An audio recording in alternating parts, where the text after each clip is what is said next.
출애굽기 20장에는 하나님이 우리에게 주신 10개의 말씀, 즉 10계명이 나옵니다. 이건 하나님이 우리에게 주시는 생명과 복을 상징한다고 했습니다. 아멘. 그리고 21장부터 23장까지에는 하나님으로부터 생명과 복을 받아 하나님의 백성이 된 자들이 이제 어떤 삶을 살아야 하는지에 대한 여러 가지 규례가 나옵니다. 그러니까 비유를 하자면 10계명은 한 나라의 헌법에 해당이 된다고 할 수 있고, 또 뒤에 이제 오늘 본문부터 나오는 이 여러 법규들은 그 밑에 여러 가지 법률을 의미한다고 할 수가 있습니다. 오늘은 그 중에서도 히브리 종에 대한 법규입니다. 1절부터 6절까지는 남자 종에 대한 법규가 나오고 7절부터 11절까지에는 여자 종에 대한 법규가 나오는데, 히브리 노예의 특징을 한마디로 말하면 히브리 노예들은 영구적인 노예가 될 수 없다는 것입니다. 아멘. 남자의 경우에는 7년이 되면 해방이 됩니다. 자유인이 됩니다. 근데 만약 결혼을 해서 종이 결혼을 해서 처자식이 있게 되면 조금 복잡합니다. 내가 나 혼자만 나가서 자유인이 될 것이냐, 아니면 처자식과 함께 살기 위해서 내가 영원히 종이 될 것이냐를 놓고 결단을 내려야 됩니다. 그리고 여자의 경우에는 그것도 여러 가지 사정이 조금 복잡한데, 어쨌든 여자의 경우에도 영구적으로 노예가 될 수가 없습니다.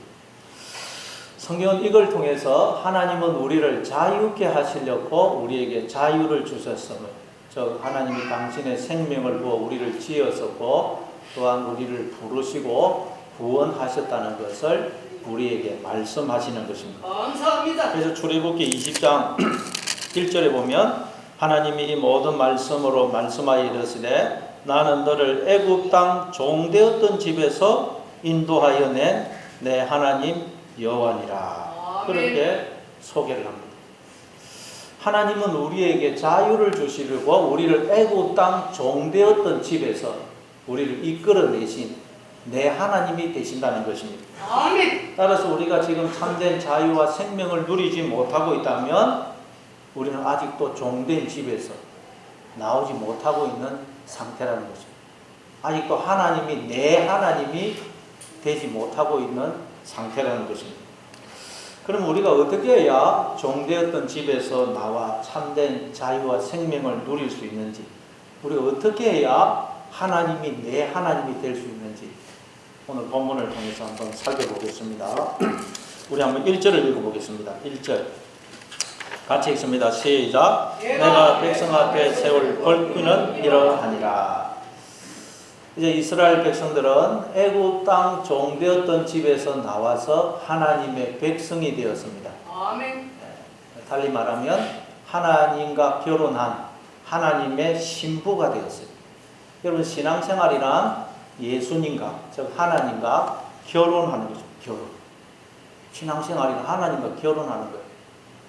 우리가 결혼하기 전에 처녀 총각이었을 때는 그냥 내 마음대로 생각하고 내 마음대로 결정하고 내 마음대로 행동하도 되었습니다. 그러나 이제 결혼을 하게 되면 그렇게 살면 안 됩니다. 그렇게 살면 결혼 생활이 파탄이 납니다. 결혼을 하게 되면 이제 마음의 문을 열고 남편, 아내를 내 마음에 받아들여서 내 마음의 중심에 남편이 있고 아내가 있어야 됩니다. 아멘. 그래서 이제부터는 남편은 아내를 중심으로 생각하고 모든 것을 판단하고 행동해야 되고, 아내는 남편을 중심으로 생각하고 판단하고 행동을 해야 됩니다. 그래야 두 사람이 하나가 되는 그런 진정한 자유와 생명과 행복을 누리는 결혼 생활을 할 수가 있는 것입니다. 아멘. 이처럼 결혼을 하게 되면 지금까지 살아오던 삶의 방식을 완전히 바꿔야 됩니다. 새로운 삶의 방식으로 삶을 살아야 됩니다. 그래서 하나님이 출애굽한 이스라엘 백성들에게, 즉 하나님과 결혼한 우리에게 새로운 삶의 방식을 주시는 것입니다. 그게 내가 백성 앞에 세울 법규는 이러하니라. 아멘. 자, 그럼 하나님과 결혼한 우리가 이제 어떤 삶의 방식을 따라 살아야 될까요? 자, 2절입니다. 2절. 같이 읽습니다. 시작. 내가 히브리 종을 사면 동안 섬길 것이요. 일곱째에는 몸값을 물지 않고 나가 자유인이 될 것이며. 내가 히브리 종을 사면, 그래. 여기서 사다가 카나라는 단어인데, 얻다, 획득하다, 사다, 그런 뜻입니다. 창세기 4장 1절에 보니까 아담이 그의 아내 하와와 동침함에 하와가 가인을 낳고 이르되 내가 여호와로 말미암아 등남하였다. 아들을 얻었다. 얻었다가 카나입니다. 이걸 좀 더 정확하게 번역하면 내가 히브리 종을 얻게 되면, 그런 뜻이에요. 네가 히브리 종을 얻게 되면, 우리가 다 여러분 히브리 종을 얻게 된다는 거예요. 하나님의 백성이 되는. 여러분 이스라엘 백성들에게 히브리 사람은 내 동족이고 내 이웃들입니다. 더 나아가 내 부모요, 내 형제요, 내 남편, 내 아내요, 내 자녀입니다. 따라서 네가 히브리 종을 얻게 되면이라는 말은 하나님의 백성이요, 하나님의 신부된 자들은 이제 내 주변의 모든 사람들, 내 이웃, 성도, 더 나아가 부모, 형제, 내 남편, 아내, 자녀가 하나님이 나에게 보내신 천사임을 알게 된다는 말이에요. 아멘. 천사라는 말이 하늘이 보낸 일꾼, 사자라는 뜻 아닙니까? 그래서 히브리서 1장 7절에 보니까 또 천사들에 관하여는 그는 그의 천사들을 바람으로 그의 사역자들을 불꽃으로 삼으시느니라 하셨으되, 정확하게 번역하면 그는 바람이 퍼뮈마거든요. 퍼뮈마가 영, 바람, 숨, 호흡입니다. 그는 영으로 천사 앙겔로스를 창조하시고, 포이에오라는 단어가 써 있어요. 불꽃으로 사역자들을 창조하시느니라. 여러분 하나님이 영을 부어 창조하신 존재가 누굽니까? 우리 인간 아닙니까? 아멘. 우리가 앙겔로스. 따라서 네가 히브리 종을 얻게 되면이라는 말은 우리가 하나님의 백성이 되면 이제 눈이 열려서 내 주변의 모든 사람들이, 내 부모, 남편, 아내, 자녀, 형제들이 하나님이 나에게 보내신 천사임을 알게 된다는 것입니다. 하나님이 알고 봤더니 그들을 통해서 나를 찾아오고 계시더라는 것입니다. 우리는 그들의 수고와 섬김과 희생을 통해서, 그리고 그들에게서 흘러나오는 하나님의 생명과 복을 먹고 살고 있는 것입니다. 아멘. 그렇죠, 여러분. 갓난아기였을 때, 우리가 갓난아기였을 때 부모님이 또는 누군가가 우리를 전적으로 돌봐주지 않았다면 우리는 아무도 지금 이렇게 살고 있지 못할 것입니다. 아멘. 지금도 우리는 수많은 사람들의 섬김과 수고와 희생 위에 이렇게 생명과 복을 누리고 있는 것입니다. 아멘. 그리고 우리는 죽을 때에도 다른 사람의 도움을 얻어야 돼요. 우리 인간은 스스로 장래를 치르지 못합니다. 이처럼 인간은 태어나서 죽을 때까지 다른 사람의 섬김과 수고와 희생 위에, 그리고 그들에게서 나오는 하나님의 생명과 복을 먹고 살고 있는 것입니다. 우리가 이제 하나님의 백성이 되면 이걸 알게 된다는 거예요. 아멘. 이걸 알게 되면 우리는 어떻게 되겠어요? 누구를 보든지 미안해하고 고맙고 감사한 마음을 가지고 인생을 살게 되는 것입니다. 아멘.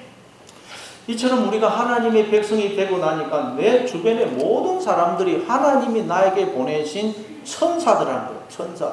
아멘. 히브리 종이더라는 거예요. 히브리 종. 하나님이 나에게 천사를, 히브리 종을 보내어서 나를 수종들게 하고 계시더라고요. 감사합니다. 그래서 마태복음 4장 11절에 보니까 예수님이 마귀의 세 가지 시험을 다 물리치고 나니까 어떻게 해요? 이에 마귀는 예수를 떠나고 천사들이 나와서 수종드니라. 예수님도 눈이 열려서 보니까 모든 사람들이 하나님이 나에게 보낸 천사임을 알게 되셨다는 것입니다.